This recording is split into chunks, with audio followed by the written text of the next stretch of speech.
하나님의 평화가 여러분과 함께하기를 주의 이름으로 축복합니다. 인도에서 교회를 처음 개척했을 때의 일입니다. 아무리 전도하고 애를 써도 한 사람도 찾아오지 않는 겁니다.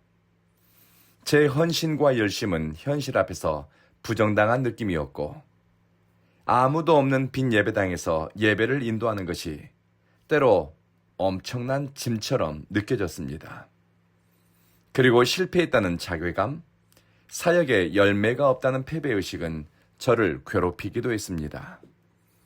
열매 없는 예배의 자리를 지켜야 할지, 아니면 잘 될 것 같은 사역의 기회를 쫓아가야 할지 경계에서 고민했습니다. 물론 조금 더 수월한 길을 간다고 해서 뭘 할 사람도 없었습니다. 기도를 하면서도 제 안에는 열매 없는 자리를 떠나고 싶은 충동과, 그래도 그 자리를 지켜야 한다는 마음이 서로 충돌했습니다. 우리가 사는 시대는 성공을 속도로 판단합니다. 드러나는 결과로 평가받고 숫자로 헌신의 정도와 됨됨이까지 평가받는 시대에 한 방향으로 오래 순종하기가 얼마나 어려운지 모릅니다. 오늘 성경 말씀에 언약의 자손들은 아직 국가 시스템은커녕 부족 공동체 연합도 제대로 구성하지 못했는데, 에서의 자손들은 에돔 지역에 안정적으로 정착했습니다.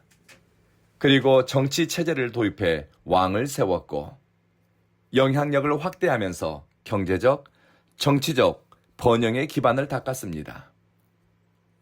에서는 하나님의 선택을 받은 야곱보다 한참 앞서갔습니다. 에돔은 이스라엘보다 먼저 나라를 세웠습니다. 하나님의 약속을 받았고 하나님의 은혜를 입었지만 세상에서 뒤처질 수 있고 느리고 때로 빛을 발하지 못하는 자리에 설 수 있다는 것을 오늘 본문 행간에서 발견합니다. 하나님을 믿어도 더 잘 되지 않는다면 왜 신앙을 가져야 할까? 신앙의 중심을 지키고 영적 거룩함을 유지해도 남보다 앞서지 못한다면 왜 그렇게 살아야 하지? 라는 의문이 생깁니다.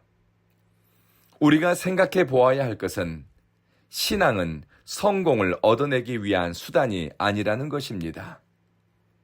예수의 이름은 내가 욕망하는 것을 얻어내기 위한 주문도 아닙니다. 영성가들이 당부하는 것은 성공과 실패보다 우리가 물어야 할 것은 무엇을 위해 살아야 할 것인가, 삶의 방향에 관한 것이어야 한다고 합니다. 엊그제 말씀을 나누었던 이스마엘 후손들은 아라비아 반도를 중심으로 뻗어나갔고 빠른 시일에 엄청난 집단으로 세력을 확장했습니다. 그들은 약속의 땅 경계 밖에 머물러도 큰 성공을 거두었습니다. 에서의 후손들은 어떻습니까? 땅을 차지했고 권력을 잡았고 이스라엘을 압도할 만한 세력으로 자리 잡았습니다. 에서의 후손들은 하나님 두려워하는 마음이 없었어도 이스라엘보다 한참 앞서 나간 것처럼 보입니다. 성공과 번영하는 삶은 하나님이 주신 복입니다. 선물입니다. 하지만 그것이 우리 삶의 궁극적인 목적이 되는 것은 주의해야 할 필요가 있습니다. 역대기서를 기록한 사람은 오늘 본문을 읽는 사람들에게 전하고 싶었던 메시지는 무엇일까? 행간을 살펴봅니다. 신앙은 하나님을 경외하는 삶은 눈에 보이는 결과물을 얻어내는 것이 아니라 방향을, 삶의 중심을, 우리 선택의 구심점을 하나님께로 향하는 것입니다. 내 삶의 자리와 경계를 하나님의 뜻 안에 머물고 지키는 것입니다. 오늘 본문을 읽는 사람들의 현실은 바벨론 포로로 사로잡혀갔다 돌아온 사람들입니다. 성전은 파괴되었다가 얼마 전 다시 재건되었지만 아직 정치적인 주권은 회복하지 못했습니다. 영적인 구심점은 상실했습니다. 패배의식, 열등감, 피해의식, 어쩌면 이런 것들이 당시 시대정신이었을지도 모릅니다. 이런 상황에서 우리가 하나님의 백성으로 존재할 수 있는가? 자랑거리는커녕 망가지고 무너지고 수치를 뒤집어쓰고 가난하고 좋은 일을 기대할 만한 상황이 하나도 없는데 그럼에도 우리가 하나님의 백성인가? 하나님의 백성답게 사는 것은 삶의 방향에서 나옵니다. 에서의 자손들, 이스마엘 자손들의 선택과 길에서 나오는 것이 아닙니다. 역대기서를 기록한 저자는 내 삶의 방향은 어디로 향하고 있는가? 우리 공동체는 지금 어느 방향으로 움직이고 있는가? 내 삶의 자리는 내가 뿌리 내리는 곳은 약속의 경계 아닌가? 아니면 하나님이 없는 약속의 경계를 벗어난 곳인가? 이것들을 돌아보게 합니다. 삶의 방향을 하나님과의 관계 속에서 찾고 내 인생의 구심점을 예수 그리스도로 삼는다면 성전이 없어도 예배할 이유를 찾습니다.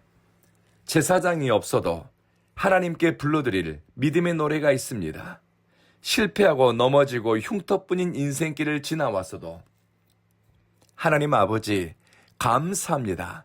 감사의 조건을 찾아내고 감사의 고백을 올려드립니다.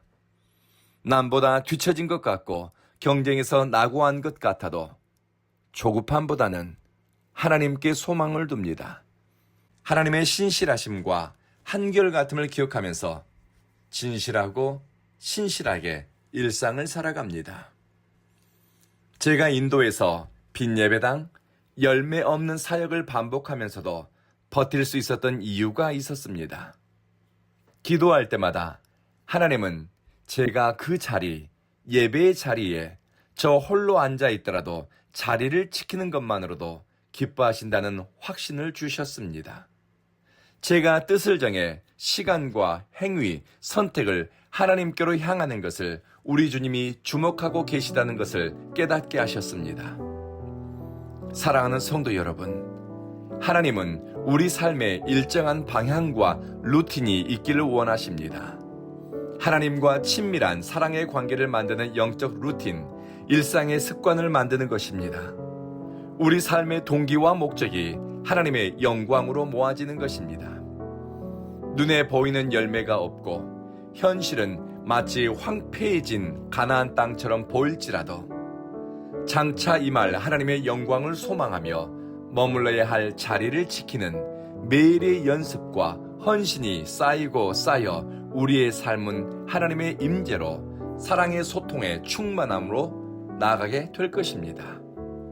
세상의 속도가 아니라 주님의 시간에 주님의 뜻이 이루어지기를 바라는 마음으로 신실하게 일상을 대하면서 우리는 언약의 백성, 택하신 백성, 하나님의 소유된 사람으로 자라고 열매 맺는 삶을 살 줄로 믿습니다. 기도하겠습니다. 자비하신 주님, 무화과 나무 잎이 마르고 열매가 없어도 하나님으로 인해 기뻐했던 사람들처럼 우리 눈앞의 현실이 불리하고 뜻대로 되지 않는 것 같아도 하나님의 선하심과 인자하심을 바라보며 살게 하소서. 주님을 노래할 이유를 찾게 하시며 우리 감정과 삶의 중심이 현실의 무게에 짓눌리지 않도록 성령님 우리의 마음을 지켜주십시오. 사랑하는 주여, 진실함으로 하나님을 예배하고 영으로 하나님을 경배하는 사람들이 온 교회에 모여 하나님의 선하심과 인자하심을 찬양하기 원합니다. 우리 온 교회는 거룩한 성령의 임재가 임하기를 구하고 바랍니다. 예배드리면서 심령이 새로워지고 새 뜻을 가지고 일상을 살아가게 도와주십시오. 몸이 아픈 사람, 마음이 상한 사람은 회복시켜 주십시오. 사랑하는 사람들의 안녕을 위한 기도, 건강한 일상, 경제적인 문제와 관계적인 어려움으로 기도하는 성도들의 기도에 응답하소서. 오는 주일에도 성령님 우리 가운데 함께 하시기를 예수님 이름으로 기도합니다. 아멘.